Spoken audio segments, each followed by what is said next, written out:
వెనక్కి తగ్గినటువంటి దాఖలాలు ఉన్నాయి. ఇక్కడ ఒకటి గమనించాల్సినటువంటి విషయం ఏముందంటే, ఇప్పుడు మొన్న ఆపరేషన్ సింధూర్ విషయంలో అనేక మంది పార్టీ నాయకులు కానీ పెద్దలు కానీ చాలా మంది అన్నారు, ఏమని యుద్ధం ఆపారు, వాళ్ళు చెప్పారు వీళ్ళు చెప్పారు, అమెరికా చెప్పింది, ట్రంప్ మాట్లాడారు, యుద్ధం ఆపేష్టం అని. అంటే ఇక్కడ నిజంగా కూడా చెప్పుకోవాలంటే ఆర్థిక పరమైనటువంటి విషయాలు, వాణిజ్యపరమైనటువంటి విషయాలు, దేశాల మధ్య ఉన్నటువంటి సమైక్యతలు, ఒక దేశంలో ఉన్నటువంటి వాణిజ్యపరమైనటువంటి విషయాల పట్ల పూర్తిగా ఆచితూచి చూడాల్సినటువంటి బాధ్యత దేశం నడిపిస్తున్నటువంటి ప్రభుత్వం ఉన్నటువంటి భారతీయ జనతా పార్టీ పైన ఉంది. అవన్నీ కూడా చూసి ఏ అవసరం ఎక్కడ ఏ స్థాయిలో మనం విజయగలుగుతాం అనేటువంటి విధానంగానే పనిచేస్తాం. ఎక్కడ కూడా చైనాకి మనం అవకాశం ఇవ్వకుండా, అంటే వాళ్ళు అక్కడ మిలిటరీ బేస్ ఏర్పాటు చేసుకున్న దానికి మనం సరైనటువంటి ఆన్సర్ ఇచ్చినాము. ఇప్పుడు ఇంకో మార్గంగా వెతుకుతున్నా కానీ మనం ఎక్కడికక్కడ సరైనటువంటి విధానంగా కట్టుబాట్లతో మనం విజయడానికి కుదాం.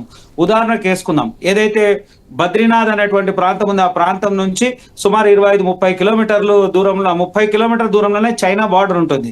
ఆ బార్డర్ దగ్గర మనం ఆల్రెడీ గతంలో పోల్చుకుంటే ఈ రోజు 10 సంవత్సరాల తర్వాత ఇలా పూర్తి బార్డర్ వరకు వెళ్ళేటువంటి స్థాయిలో మనం అక్కడ పూర్తి రవాణా సౌకర్యం కానీ, మన మిలిటరీకి సంబంధించినటువంటి వెహికల్స్ అన్ని సామాగ్రిని పూర్తిగా సిద్ధం చేసుకుని ఉన్నాం. ఒకవేళ నిజంగా అవసరం అనుకుంటే మనం ఎవరికి కూడా భయపడాల్సినటువంటి అవసరం లేదు. అంటే మన కోటేశ్వరరావు గారు చెప్పినట్టుగా చిన్న చిన్న విషయాల్లో ఒకంత సహాయం అంటారా, సర్దుకుపోవడం అంటారా, చూసి చూడనట్టు ఉండటం అంటారా, అలా ఉంటేనే బాగుంటుంది. లేకపోతే పక్క దేశాల సహాయం కూడా కోరితే మనకే ముప్పు అనేటువంటి రీతిలో ఉంటుంది. కాబట్టి జాగ్రత్తగా చూసి వ్యవహరిస్తే బాగుంటుంది అనేటువంటి ఒక విమర్శ ఆ కోణంలో చూడకూడదు. సరే, ఇప్పుడు కోటేశ్వరరావు గారు చెప్పేది ముమ్మాటికి వాస్తవమే.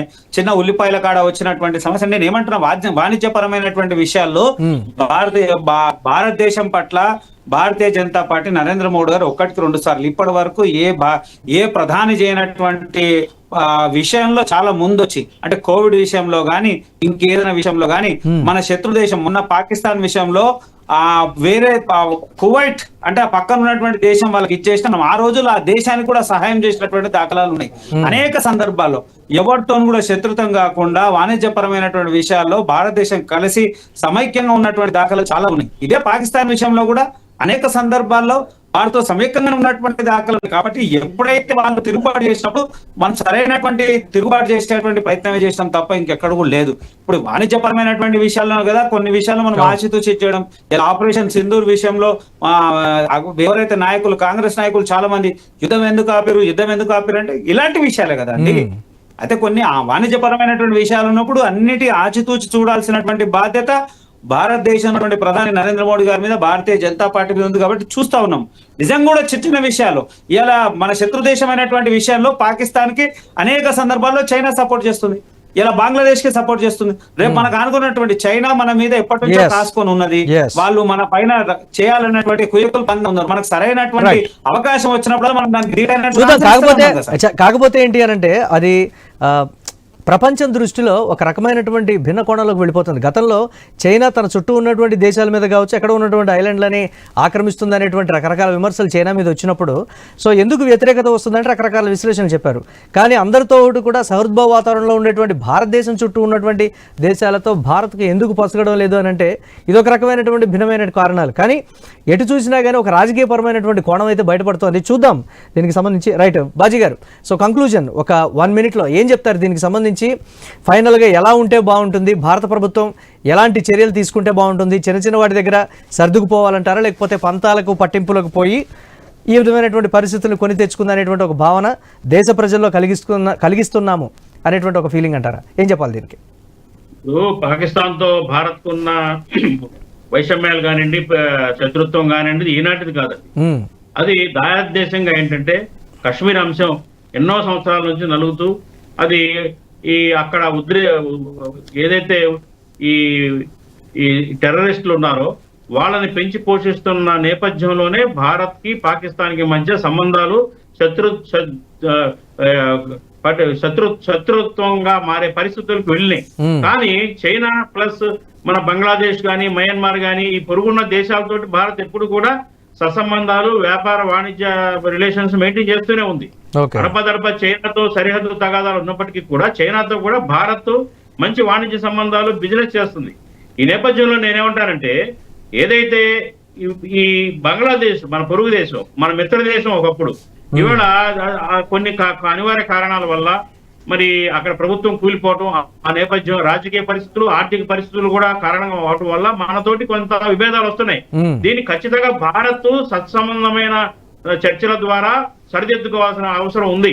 కొంత భేషజాలకి, పంతాలకి, పట్టింపులకు పోకుండా మనం వాళ్ళు రెచ్చగొట్టే మాటల్ని మనం పట్టించుకోకుండా మనం ఏంటంటే ఒక ట్రేడ్ ఆంక్షలు కూడా మన భారత్ పెట్టడం జరిగింది. బంగ్లాదేశ్ నుంచి వచ్చే వస్త్రాలు, దిగుమతి చేసుకున్న వస్త్రాలు కానివ్వండి, ఇంకా ఇతరత్ర పలు ఉత్పత్తుల మీద కూడా ఆంక్షలు పెట్టుకున్నాం మనం.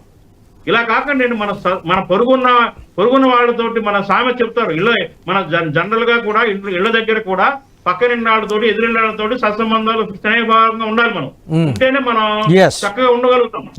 అలాగే మయన్మార్ తో కానివ్వండి, బంగ్లాదేశ్ తో కానివ్వండి, చైనాతో కానివ్వండి, అట్లాగే మనం చక్కటి సంబంధాలు ఏర్పాటు చేసుకోవాల్సిన అవసరం ఉంది. చిన్న చిన్న వైషమ్యాలు ఉంటే సరిదిద్దుకోవడం, చర్చల ద్వారా సామరస్యంగా వ్యాపార ఆంక్షలను తొలగించి మళ్ళీ ముందుకెళ్ళడం చాలా అవసరం.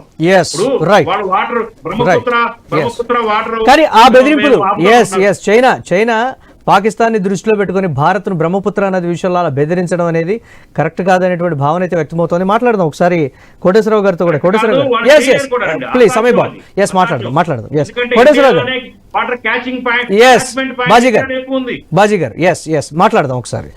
కోటేశ్వరరావు గారు మాట్లాడితే చికెన్ నెక్ వద్ద ఉన్నటువంటి ప్రస్తుత పరిస్థితికి సంబంధించి మాట్లాడుతూ ఉన్నారు.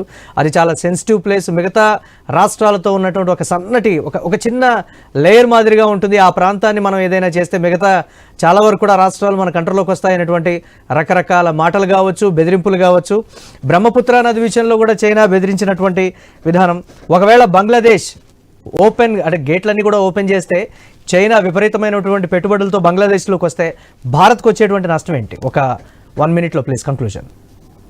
ఇప్పుడు భారతదేశానికి బంగ్లాదేశ్ లో చైనా పెట్టుబడులు పెడితే భారతదేశానికి వచ్చే నష్టం ఏంటి అనేటువంటి ఆలోచనే కరెక్ట్ కాదంటున్నాను నేను. ఎందుకంటే పక్కనే ఉన్నటువంటి శ్రీలంకలో హంబాటేటో అనేటువంటి రేవు నిర్మించాలి అని చెప్పేసి శ్రీలంక ప్రభుత్వం అడిగితే ముందు కెనడా ప్రభుత్వాన్ని అడిగారు. కెనడా ప్రభుత్వం అడిగితే మా వల్ల కాదు అని చెప్పారు వాళ్ళు. ఆ తర్వాత భారత ప్రభుత్వాన్ని అడిగారు. భారత ప్రభుత్వం చేతులు ఎత్తేసింది. ఎందుకని? ఆ అడిగినటువంటి సమయంలో శ్రీలంకలో అంతర్యుద్ధం జరుగుతా ఉంది ఎల్టీటీ తీవ్రవాదులతో. ఈ తీవ్రవాదులతోటి యుద్ధం జరుగుతా ఉంది. అంతర్గతంగా ఉన్నటువంటి పరిస్థితులు బాగాలేవు. అందుకని అక్కడ రేవు కడితే మనకేం లాభం వస్తుంది అని చెప్పేసి కెనడా వాడు అదే యాంగిల్లో చూశాడు, భారతదేశం కూడా అదే యాంగిల్లో చూసింది. కానీ చైనా వాడు ఈ అంతర్గత ఈ తీవ్రవాదం అనేటువంటిది మీ అంతర్గత విషయం, మేము పెట్టుబడులు పెడతామని చెప్పేసి ఆ రేవులో పెట్టుబడులు పెట్టింది. పెట్టుబడులు పెట్టిన సమయానికి ఆ అంతర్యుద్ధం కూడా ముగిసింది. అది చూసి ఇప్పుడు ఇంకేముంది, చైనా శ్రీలంకను ఆక్రమించుకోవడానికి చైనా వాళ్ళు అక్కడ